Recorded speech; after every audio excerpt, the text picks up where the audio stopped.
रोजा सुनाहियो, रोजा सुनाहियो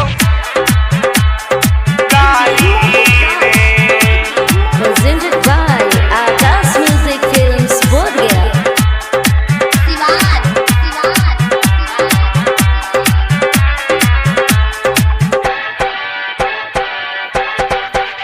तोरा चलते सुना ताड़ी रे, रोज सुनहियो गारी रे।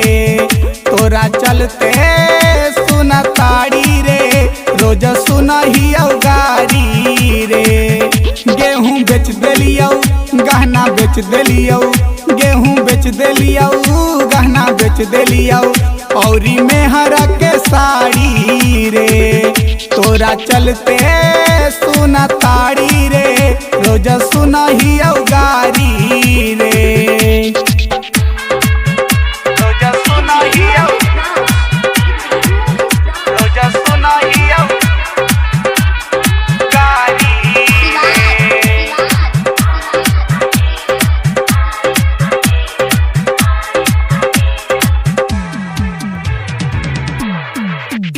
गाँव घर से मेहर से बदनाम हो गेलियो, बदनाम हो गेलियो, बदनाम हो गेलियो। गाँव घर से अपन मेहर से बदनाम हो गेलियो, बदनाम हो गेलियो, बदनाम हो गेलियो। चिखना चलते हो गेलौ कितना दुश्मन से यारी रे। तोरा चलते सुन ताड़ी रे, रोज सुनहियो गारी रे।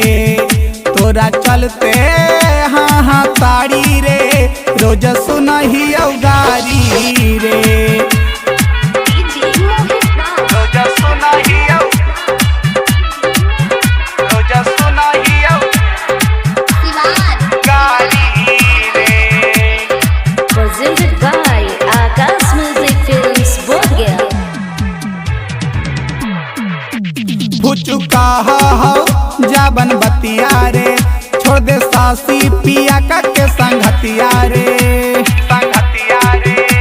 चुका हो जाबन बतिया रे, छोड़ दे सासी पिया के संगतिया रे, संगतिया रे, संगतिया रे। पिया की में छुट गेल गुलशन गोवर के बेचल तारा करिया रे, तारा करिया रे। तोरा चलते सुन ताड़ी रे, रोज सुनहियो गारी रे। तोरा चलते हाँ हाँ ताड़ी रे, रोज सुनहियो गारी रे। गेहूं बेच देलियो, गहना बेच देलियो, गेहूं बेच देलियो, गहना बेच देलियो, और मेहर के साड़ी रे। तोरा चलते सुन ताड़ी रे, रोज सुनहियो गारी रे। तोरा चलते